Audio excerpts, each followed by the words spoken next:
السلام علیکم ورحمۃ اللہ وبرکاتہ۔ معزز ناظرین کرام، آج کی ویڈیو میں یہ بیان کیا جا رہا ہے کہ حضرت سیدنا ابراہیم علیہ السلام نے حضرت اسماعیل علیہ السلام کو اپنی بیوی کو طلاق دینے کا حکم کیوں دیا تھا۔ حالانکہ طلاق ایک ناپسندیدہ عمل ہے، جبکہ حضرت سیدنا ابراہیم خلیل اللہ علیہ السلام تو اللہ رب العزت کے پیارے نبی ہیں، خلیل ہیں، تو ایسا کیوں ہوا؟ اس کو سوال کی صورت میں بیان کرتے ہیں۔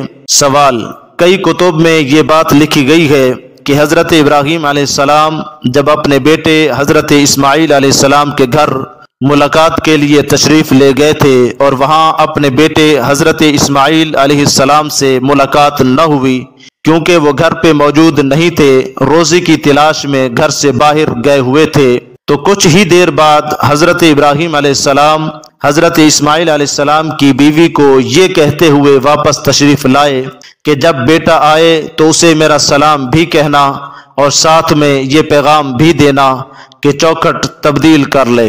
اور بیٹے کو جب یہ پیغام ملا تو انہوں نے اپنی بیوی کو طلاق دے دی۔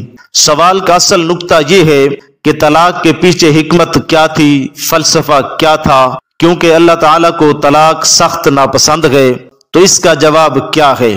تو سنیے، حضرت ابراہیم علیہ السلام نے جو اپنے صاحبزادے حضرت اسماعیل علیہ السلام کو گھر کی چوکھٹ کو تبدیل کرنے کا جو حکم دیا تھا، اس کی وجہ محدثین یہ بیان فرماتے ہیں کہ حضرت اسماعیل علیہ السلام کی مذکورہ بیوی کی باتوں سے اس کا ناشکرہ ہونا اور دنیا اور عیش و عشرت کی طلبگار ہونا اور خاوند کے ساتھ باوفا نہ ہونا ثابت ہو گیا تھا، کیونکہ نیک اور صالح بیوی اپنے خاوند کی عزت و سفید پوشی کا بھرم رکھتی ہے، ہر کسی کے سامنے اپنی تنگ دستی کا واویلا اور شور نہیں کرتی، کیونکہ یہ بری بیوی کی خصلت ہوتی ہے جو کہ نبی کے گھرانے کی شایان شان کے لائق نہ تھا۔ اس وجہ سے انہوں نے اپنے بیٹے صاحبزادے کو طلاق دینے کا حکم فرمایا۔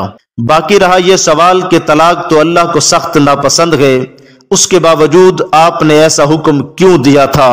تو اس کا جواب یہ ہے کہ ناپسند ہونے کے باوجود اللہ رب العزت نے اسے حرام قرار نہیں دیا، بلکہ کسی مصلحت اور حکمت و دانائی کی وجہ سے طلاق دینے کی اجازت بھی دے رکھی ہے۔